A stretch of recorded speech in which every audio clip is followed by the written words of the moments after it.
It is the Jesse Kelly Show, another hour of the Jesse Kelly Show on a magnificent Wednesday, a hump day. We are going to continue to do some election recap talk. I will get to your emails about said election, hopefully touch on some other things. Next hour, we have this fascinating conversation about what moves culture forward. Is it money? Is it just fascinating stuff still to come on the Jesse Kelly Show? So the first hour we talked a lot about the election. We did 30,000-foot view. Some things are out of your control. Then we started zooming in. We started looking at the coalition that is installing communists in our country, the coalition of foreigners and young, dumb women. Sucks. Now let's talk about another part of it. And this part is not sexy at all. It's not. I'm going to play something for you right now. This is Sean Spicer. Maybe you know who Sean Spicer is. He was Donald Trump's press secretary, one of his press secretaries, right when in his first term. Right? Sean's a very sharp guy. One of these guys been in politics for a very long time. I had him on my television show. This is what he had to say about Virginia. I like Winsome personally. I've did an event with her a couple weeks ago. She has not run the greatest campaign. She has not raised the money that she needs to. She has not put the operation together that she needs to. Her team, I think, in a lot of cases has let her down, but she's been vastly outspent. I've talked to a lot of perennial Virginia donors who say they were never even contacted. I don't think this has been the best effort put forward. No, that is not something I am playing today to dunk on Republicans in Virginia or trash Winsome Spears. That is me telling you this, and this is something you can write down, etch it in stone. It's easy to forget. Every single race, big ones and small ones, every campaign of any kind, every campaign has its own story to tell. We want things to be simple and easily digestible. That's what human beings all want. Make it easy for me to understand. Please break it down for me. I don't want complicated. Don't give me the details. Make it easy. Why did we lose last night? We lost because of the economy. In fact, I'll get to that in a moment. But we lost because of this. But all these gigantic, all-encompassing statements, while they're easy to make and they're easy to take, they are obviously not accurate when it applies to every single race. Every race, every campaign is different. For instance, I just played for you a little analysis of Winsome Sears. Why was the GOTV, the Get Out the Vote effort, not what it should be in Virginia? Because they didn't have the campaign infrastructure for that. Why didn't they have the campaign infrastructure for that? They didn't have the money to pay for it. Why didn't they have the money to pay for it? Because whatever donor raise money system they had in place sucked. Maybe she personally wasn't good at it. Maybe the people she hired weren't good at it. They didn't raise the money. The money didn't get spent on GOTV. There was no GOTV. The communists spent a bunch of money. They got their voters out. We lost. But you can sit here today, you can go online, you can go on television, you can say we lost because of that fat. But every race tells its own story. Let me flip it on the flip side. Here in Texas, again, last night wasn't all bad. You only get the bad headlines. Here in Texas, we had statewide 17 constitutional amendments on the ballot. It's all stuff you would drool over. Sorry if you're not in Texas, but it was stuff like bail reform, the good kind, meaning these urban centers that have these communist judges. There's now a constitutional amendment. You can't take this violent dirtball and just let him out with no bail. Boom, Texas stopped it. No. We're talking about things like certifying parental rights. I didn't love all the constitutional amendments at all. There were a few I voted against, but so many great ones. No more death tax. No, but just boom, boom, boom, boom, boom. They all passed, 60 to 70%. They all passed. But I wanted to go a little deeper. Speaking of good campaigns, I think there were three. I'm trying to remember. There were 2 or 3 local things that were unique to my community. Now, they were bond things to raise money for this school or that school. But there was something a little unique about them on my ballot. You know what it was? You know how it has a description of what you're voting on the ballot? A brief description. Do you know on every one of these bonds what led the description? In all capital letters, it said, "This is a tax increase." Every one of them. That was how every one of them started. This is a tax increase. And then it explained the bond and what the bond was for. Every single one of those failed. Every campaign, every candidate has its own story to tell. Those things failed because smart activists who wanted it to fail worked very hard, got involved in the political process, and adjusted the language on the ballot so that this is a tax increase is what bludgeoned every single person who walked into the polls. Everyone who walked into the polls went, no, no, no, no, no. Tax increase failed. Every single campaign, every candidate has its own story to tell. And that brings me directly to, I won't say the last thing, it's the second to the last thing. Running for office, political campaigns, winning, getting amendments passed, getting our candidates across the line. We like to focus on what's fun and not what's not. I remember I read Michael Strahan's book. I used to be a Giants fan. Strahan turned out to kind of be a piece of crap. But I read Michael Strahan's book about his life of football. He was a football player, NFL football player, great player. And I remember reading in the book, it perked my ears up because I had heard another NFL great, Brett Favre, say the same thing. And you know what they said? He said, man, I would have kept playing for years more if I could just play the games. It was the practice and the off season. That's why I retired. It's very understandable. Everybody wants to strap it on when there's 60,000 fans out there and play the game. People don't want to go to practice.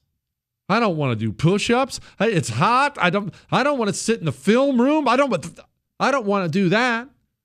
You know what we love to do politically? I do too. You know what we love to do? We love to pick up our phones and get on Facebook or Twitter or whatever else. We love to do that, and we love to post about politics. This guy sucks. I love Trump. The GOP stupid. And that's fine. You should do that. And it does have a cultural effect. That's fine. But you know what it doesn't do? It doesn't win elections.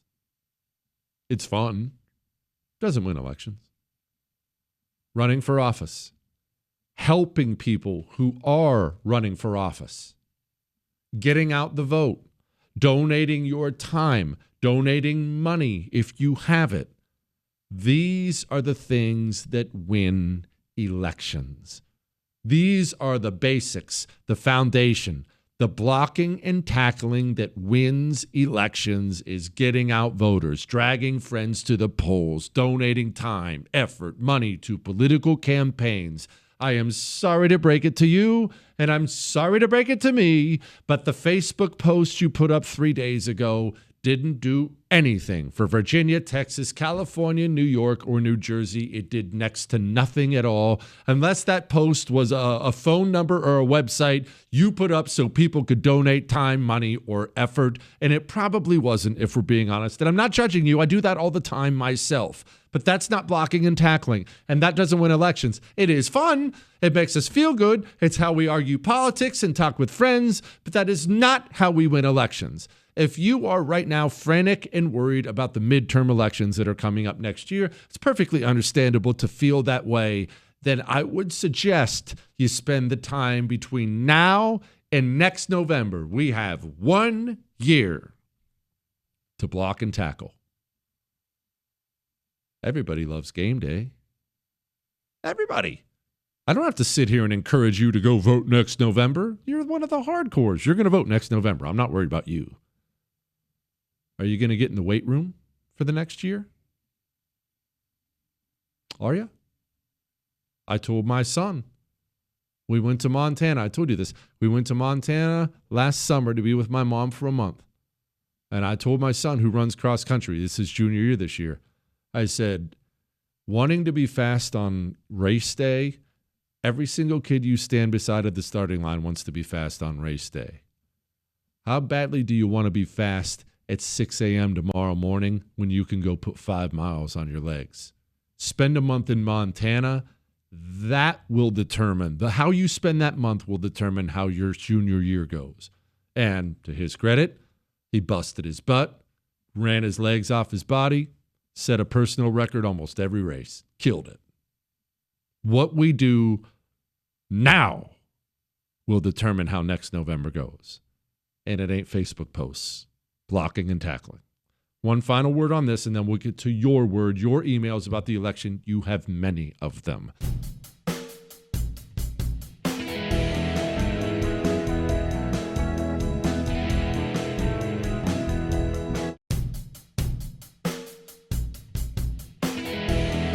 It is the Jesse Kelly Show on a fantastic Wednesday, reminding you that tomorrow is Ask Dr. Jesse. Thursday, you need to get your questions emailed in right now to jesse@jessekellyshow.com. It's going to be a real good time tomorrow. So our final point, our final election recap before I get to your emails, and I let you have at it. Final point is this, and this one is a heavy one, but it is a true one as well. I have had, and I've told you about this, an increase in the volume of emails I get into this show of Republicans who are Trump fans who are expressing some frustration. And that frustration is about the state of our economy and the jobs market. The Trump administration, I'm quite pleased with, I should note, but it has been, if we're being honest, it has been a lot of foreign focus. It has been. I want the Nobel Peace Prize. I'm the peace president. We're going to sit down with Zelensky again. I want Netanyahu to do that. We're gonna fix Venezuela. It's been very foreign focused, and all that stuff's fine. That stuff's fine. But I want to again issue a warning, and this is not just to the GOP. It is the Trump White House. There are a couple things at play. One, the American public is completely jaded on foreign policy issues now. A lot of that's due to Vietnam failures, global war on terror failures. The American public is not enamored with foreign adventuring. They simply are not. That is one. Two, as things have gotten worse here at home with wages, with prices, as things have gotten worse here at home, there is less and less of an appetite for foreign adventuring of any kind. People don't want to hear how important it is to go pick the weeds from the neighbor's yard when we are overgrown in our yard. I know AI is booming, that AI data centers are booming. I know the tech industry is doing fine. I understand the stock market is high and all that stuff is fine. I'm not complaining about any of that stuff. But normal Americans, working class, middle class Americans, they are not happy with the economy. They are not. And look, I'm voting for the GOP in the midterms, and I know you probably are as well. But you're not a normie. I'm talking about how normies vote. I am mortified at the thought of communists returning to power and destroying this country. I know you are as well. I don't need extra motivation for the midterms. Neither do you. Norm and Norma do. Norm and Norma don't vote the way you vote. They don't care about the things you care about or I care about. Americans, now more than ever, vote on domestic pocketbook issues. They don't vote on the Nobel Peace Prize. They don't vote on whether or not we send Tomahawk missiles to Ukraine. They don't vote on Israel. They don't vote on Venezuela. They don't even vote on cartels in Mexico. And I'm not against any of these things. Whatever. Do all that. That's not how Americans vote now. Now, more than ever, Americans vote on, do I have a job? Does my son have a job? Does my daughter have a job? Can I afford the basics? Maybe even a little bit of the finer things. I would like to go out to Applebee's this Friday. Are we able to make ends meet? Or is it once again Kraft Mac at home and we're going to have to consider buying an off-brand box the next time? This is not a rant and rave that Trump sucks, but this is very much a heads up. If the American people do not feel economic improvement 1 year from now, the midterms might be rough. They might be real rough. We have 1 year. Now, no matter what happens, we can't have the communists taking over the House because they're going to impeach Trump every other day. You know that, and I know that. That means you and me, we have work to do for a year. The blocking and tackling. Remember, we just talked about that, the blocking and tackling. Let's get involved in elections. Let's start digging in now. Let's make sure, even if it is a loss next year, it's not as bad. Maybe we work hard enough to pull out a win, maybe even a tie, but we need Americans to feel like the economy is working on their behalf again. And right now, that feeling is not there. Takes time. Trump administration's putting in their policies. I hope they work. You know what? We're going to do some emails, talk a little bit of spy stuff, but we're going to do some emails next because I only got to one there.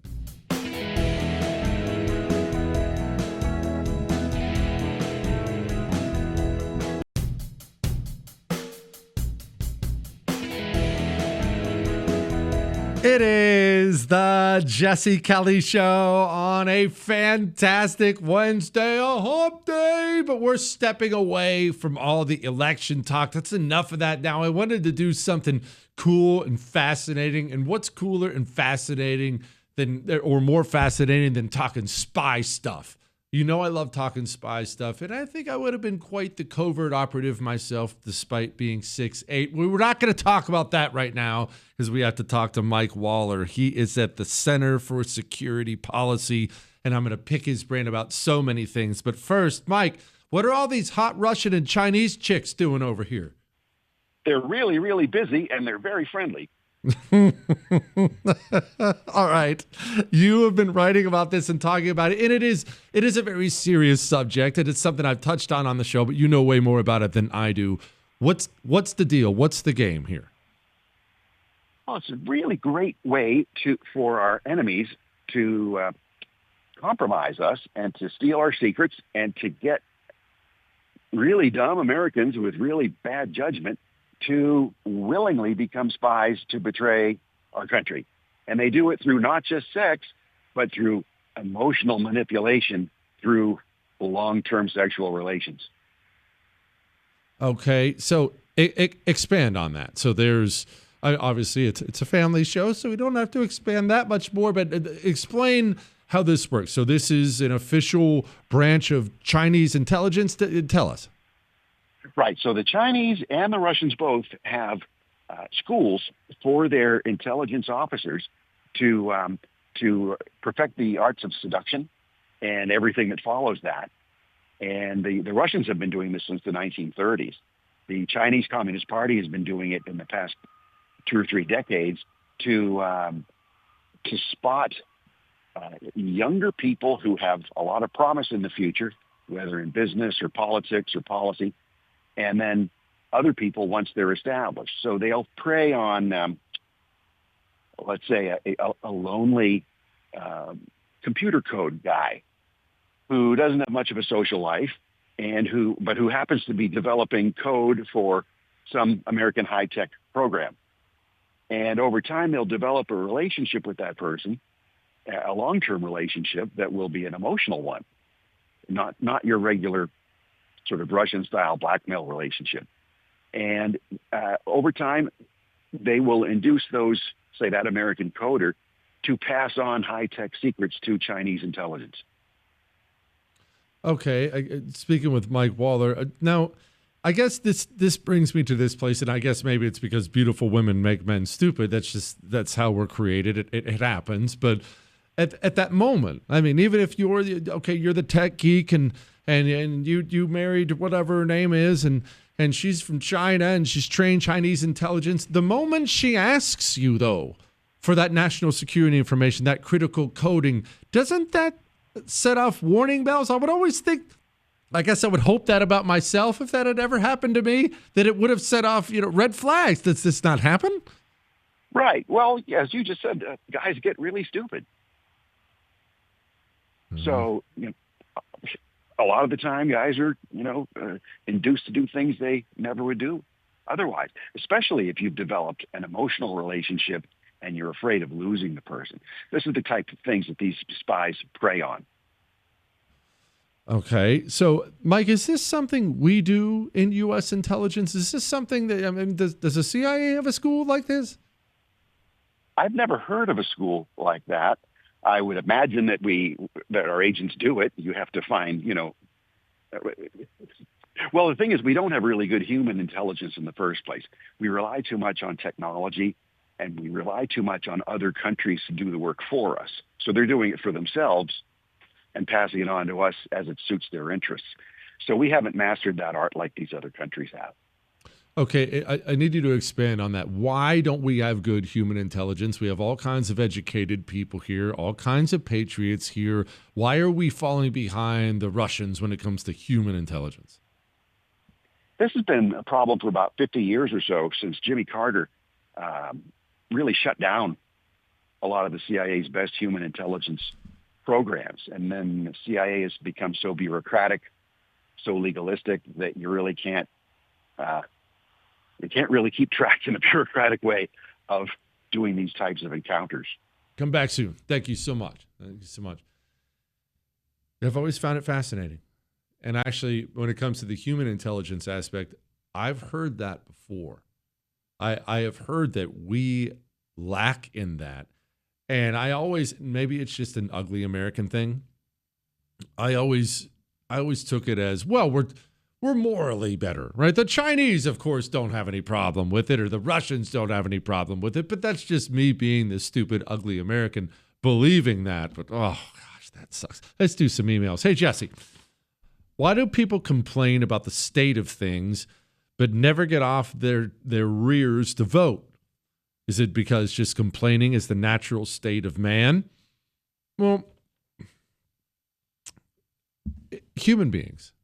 If I, let's say you, me, and 10 other people, we worked in the same building.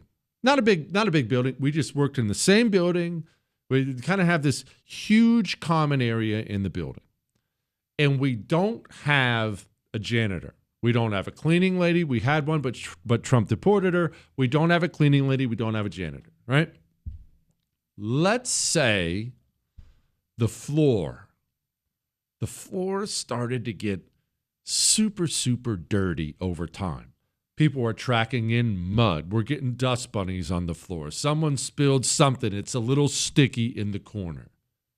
Let me ask you, realistically, 10 people in the office, how many people go grab a broom, go grab a mop? How many?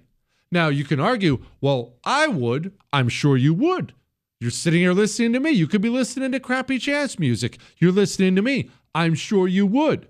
But realistically, assessing human nature, thinking about that group project you had to do at work or for school, thinking about human nature, sports teams, whatever group setting you've ever been in, that 10-person office, there's sticky stuff on the floor, there's dust bunnies, there's mud. How many people would go grab a broom and say, oh, it's dirty, it's dusty, I'll sweep it up? Maybe one, maybe two. This is my main gripe with people who care about politics and complain about politics, but don't get involved. Do you know something? I'll tell you something. You can always complain to me about politics because I know you get involved. I know you vote. I know you texted friends. I know this and that. But when I run into people, I run into them in the street, I run into them online, and they'll start complaining about they're not doing this, and this sucks, and this, and I'll start asking them questions. What did you do in the last election? Did you vote? Did you tell anybody about it? Did you give your friends any guidance? Have you ever run for office or worked on a political campaign? Did you maybe donate money? What have you done? You know the most common answer I get? Nothing. Oh, no, this sucks, and this is terrible, and that's crap, and we're going to lose in the midterms. Okay, we got midterms coming up next year, 2026. You're worried we're going to lose. What are you going to do about it? Well, you need to, the GOP needs to, Trump has to do. No. What are you going to do about it? Oh, nothing. I like to watch college football on Saturdays. I'm busy. I'm doing some other stuff. You should do something. Human nature. This is why so much of the burden falls on you in particular. You're involved. You care. Sorry, your normie friends don't. They think they do. They'll get their blood pressure up. I was just with a guy for the World Series, for Game 7 of the World Series. I was just with a guy. Every time I get around him, his face turns red and he starts screaming about Democrats and how bad they suck. And every time I get around them, I ask him what he's going to do to get involved.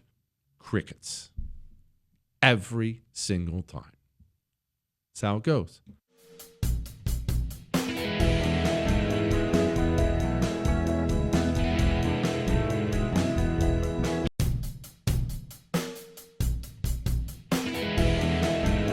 It is the Jesse Kelly Show on a wonderful, wonderful Wednesday, a hump day. Remember, you can email us, jesse@jessekellyshow.com, and I owe you a bunch of those emails, so let's dig into them now. Captain Kamchatka, whatever. Hey, first off, Texas, we need to do better. It's sad how few voted. It makes me worry for the primaries. My question is, being charismatic, is that the most important thing for the voters? Our local school board race, the two most charismatic candidates won. His name is Steve. Okay, so Steve, one, your sentence structure sucks. You need to work on that next time. No, I'm kidding. It's all right, Steve. I can't write either. Two, I have two different things I want to say about this. One, maybe you're not Mr. or Mrs. Personality. And you know if you're not. Maybe you weren't the belle of the ball in school and you got a big circle of friends, and there's not a thing in the world wrong with that. Not a thing. Don't let that stop you from getting involved in politics. Maybe you're not as pretty as she is, and you don't have the square jaw like he does, and you don't have that kind of a sense of humor, and you're not fast on your feet, and you're kind of socially awkward. If you desire to get involved anyway. It's not all perfect people, believe me. It's a bunch of dirt balls and dorks, and you'll be just fine. You'll be just fine. That's one. But there is another aspect to what happened last night that we should discuss. Trump wasn't on the ballot. In 2016, Trump's on the ballot. We end up with presidency, House, and Senate. 2020, Trump's on the ballot. I know Trump lost the election, but we still ended up with the House and the Senate. All good. All right? Same thing last year. Same thing. 2024. Trump's on the ballot, White House, House, Senate. Now we have an off-year election last night. We're not there. Now, does that mean there's too much Trump worship on the right? There's no question about it. But let me explain something that's undeniable. Trump has charisma. A lot of it. He does. I don't care if you hate him. I hate Obama. Obama has charisma. A lot of it. He does. It does matter. We are going to need, going forward as a movement, charismatic people leading the way. It does matter. It doesn't mean if you don't have that, you shouldn't get involved. But in the end, lots of politics is a popularity contest. You know, did you know that George Washington went up and down the eastern seaboard when he was running for president, buying shots of whiskey for people? Did you know that? What? St. George Washington? What? Not.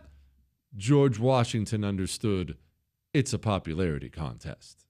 At some level, it's a popularity contest. Sometimes the better looking dude, the funnier dude, the better looking woman, sometimes they just win. It's why feminists struggle. It's why Katie Porker in California struggles so much. And that's why she's losing now a Senate race that was hers to win. Katie Porker should be winning that.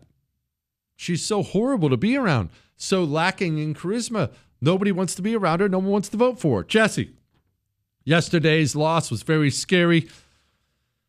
I'm not happy. The wallets are not doing better. The middle class is not interested in saving the Middle East and Argentina. So it goes to what we were talking about a couple minutes ago. I keep getting these emails. I know. And I believe the Trump administration knows this as well. Trump has talked about it too. Trump has talked about it a lot in the past couple days. He has heard it too. He knows it too. All right. You had a year. It's been a year. You had a year, and it's been a good year. Don't get me wrong. But you had a year to go for the Nobel Peace Prize. It's awesome. It's awesome. Good. Go get it. The next year needs to be 100% America focused. 100% America focused as much as you can. Jesse, why is it so hard for humans to honestly ask themselves, what was my role in this? Well, we don't like to admit it that we're at fault. I'm just the same way. I'm the exact same way. Not like I'm better. I don't want to admit when I'm wrong, when something's my problem. I have had historically a couple times, nothing bad. I've had high blood pressure when I went to the doctor's office. And high blood pressure does run in my family, certainly on the Kelly side of the family, no question about it. I'm sure that has affected our longevity, but it is the way it is. High blood pressure runs in the family. And every time that has come back, I've walked away saying, yeah, runs in the family. Yeah, it runs in the family. Yeah, I wasn't working out and I was eating poorly too. But you know what's easier than that? You know what's easier than saying that's on me? Well, it runs in the family. There's nothing I can do about it. It runs in the family. All right. We are going to step away from that. We're going to talk about a couple things. Yes, California. We're going to talk about the nuking of the filibuster. We're going to talk about the FBI, the James Comey stuff. We're going to step away from that stuff. And I will come back and do more emails because I know I owe them to you. But smoking gun. James Comey said something. Well, we're starting to see evidence of the stuff James Comey was writing down, the stuff James Comey was sending to friends. And there is one part of it that everybody is glossing over, and it is unbelievably revealing about how these people think and what kind of people we're dealing with. We think we're dealing with flesh and blood human beings like us, but these are some really, really weird, sick people. I'll explain what I mean next.